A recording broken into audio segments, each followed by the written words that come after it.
हरे कृष्णा हरे कृष्णा। कृष्णा। तो दोस्तों, महाभारत का युद्ध आप सबको ज्ञात होगा, आप सबको पता होगा। उस युद्ध की एक छोटी सी कहानी लेके आज आपके सामने हम प्रस्तुत हैं। तो मैं हूं आपका अपना आकाश। और मैं हूँ आपकी पूजा। तो आइए दोस्तों, चलिए करते करते हैं हैं वार्तालाप।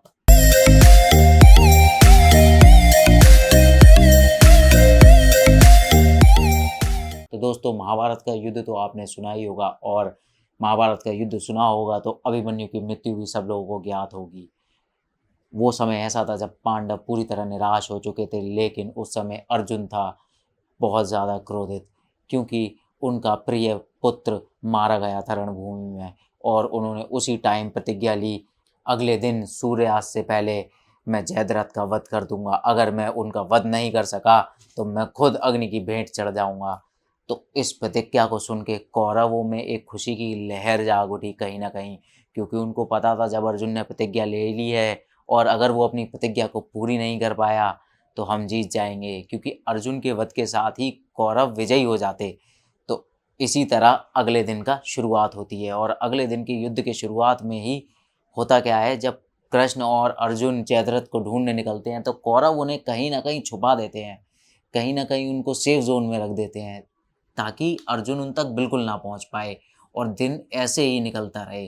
अर्जुन और कृष्ण जी उनको पूरे युद्ध भूमि में ढूंढते हैं, लेकिन वो कहीं नहीं मिलते। तो जैसे ही संध्या का समय होता है तो कौरवों को लगता है कि हाँ अब तो शाम हो गई है और अर्जुन अब अग्नि स्नान करेगा। वैसे ही वो लोग खुशी का माहौल तैयार कर लेते हैं और जश्न मनाने लगते हैं। और वैसे ही उनके सामने जयद्रथ भी प्रकट हो जाते हैं, क्योंकि वो भी बहुत खुश हो रहे होते हैं कि अब तो अर्जुन को अग्नि स्नान करना पड़ेगा। क्योंकि संध्या का टाइम हो चुका था और अर्जुन की प्रतिज्ञा निभाने का वक्त आ चुका था। तो जैसे ही जयद्रथ और कौरव उनके सामने आते हैं और अर्जुन बिल्कुल निराश और हताश होता है, क्योंकि उसने अपनी प्रतिज्ञा बिल्कुल पूरी नहीं कर पाए थे और वो अग्नि की तरफ अपने आप को भेंट करने के लिए चाहते हैं। वैसे ही हमारे किशन जी अपने सुदर्शन चक्र को, जिससे उन्होंने सूर्य को ढका हुआ था, उसको वापस मोड़ लेते हैं।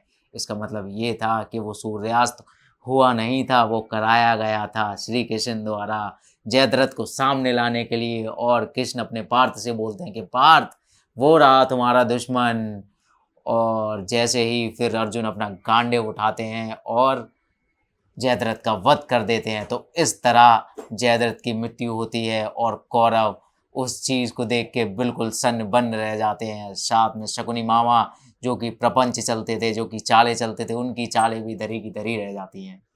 तो इस कहानी से हमें ये सीखने को मिलता है कि जब हमारे साथ स्वयं श्री कृष्ण हो तो हमें डरने की क्या ज़रूरत है। अपना कर्म करते जाओ, फल की चिंता मत करो, क्योंकि बाकी तो सब श्री कृष्ण संभाल ही लेंगे ना। तो ऐसे ही छोटी छोटी कहानियों के लिए हमारे चैनल को सब्सक्राइब कीजिए, लाइक कीजिए, कमेंट कीजिए। नई नई चीज़ें आपके सामने लेके आते रहेंगे, और बेल आइकन को क्लिक कीजिए। और करते रहिए हरे कृष्णा हरे रामा।